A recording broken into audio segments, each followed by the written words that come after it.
Is there anything we can do to kind of revive the scene, or is it just a culture thing?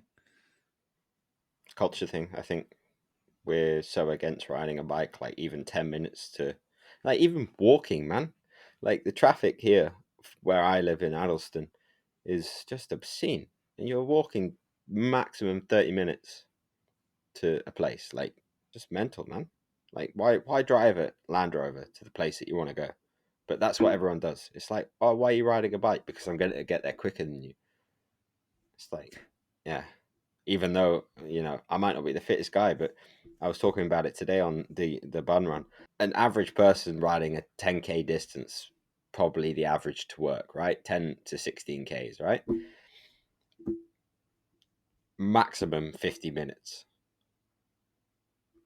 if you're really, you know, not going anywhere. Like, come on. Yeah. And e-bikes now make it so much more feasible to do that. It's like, when you're paying for an electric car, you just might as well just get an e-bike with a rack on the back. And I think that fundamental culture that we don't want to walk or bike or be active in a way that means that we can free up the world in terms of busyness and congestion, um, fundamentally hinders where we can do races. Because there's a lot of courses around Ripley as well that you could do, but no one's going to do them there because the roads are terrible and no one wants to do it. Just on one thing, are you tapping the desk? Because I can start to hear them like, Yes. yeah. Sorry, I'm getting That's all riled. right. This is why you don't ask me. Yeah, it is Yeah. frustrating, especially from my perspective, because I'm someone that's on the fringes. I would do racing if it was cheaper.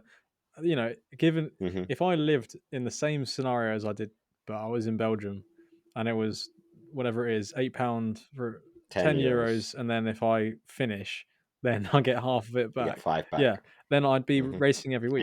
if you finish in the top 20, you get all of it back. And then anything past what you get like prize money. 12th, Yeah, you get a large majority of that profit to go and spend on your frites afterwards.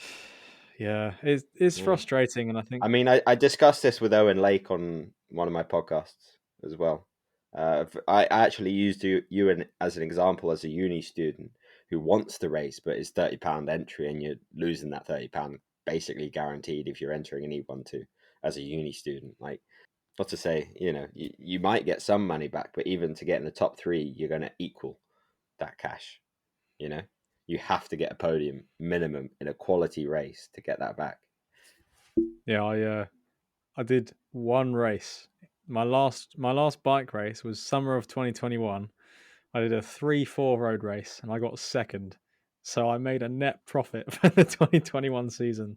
But if I'd done any more racing, it's just money down the bin, and it's not super expensive. It's not rowing, but it accumulates. And for someone It's £35 a as a race, young man. rider, if Like, you're trying to get into it, trying to get fit and healthy and pursue the sport, there's those barriers to entry, which again is such a systemic thing, as you've discussed. It's not just a case of British cycling and mismanaging the money. It's literally at the root level of race planning and the culture of the local councils and things and the road planning and all this stuff. Which I don't know. We're not providing any solutions here. We're just complaining. So no. Well, I've got an episode with Seb Otley coming out, which hopefully poses some questions to ask again to find those solutions.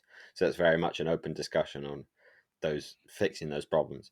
And yeah, the one with Owen Lake as well, just asking the questions. So if you want to go and check that out, the athlete experience on any the podcast man platform. has departed from the chopper house. It is now the athlete experience. Yes, because it feels more in line with what I want to do. I can use it more readily.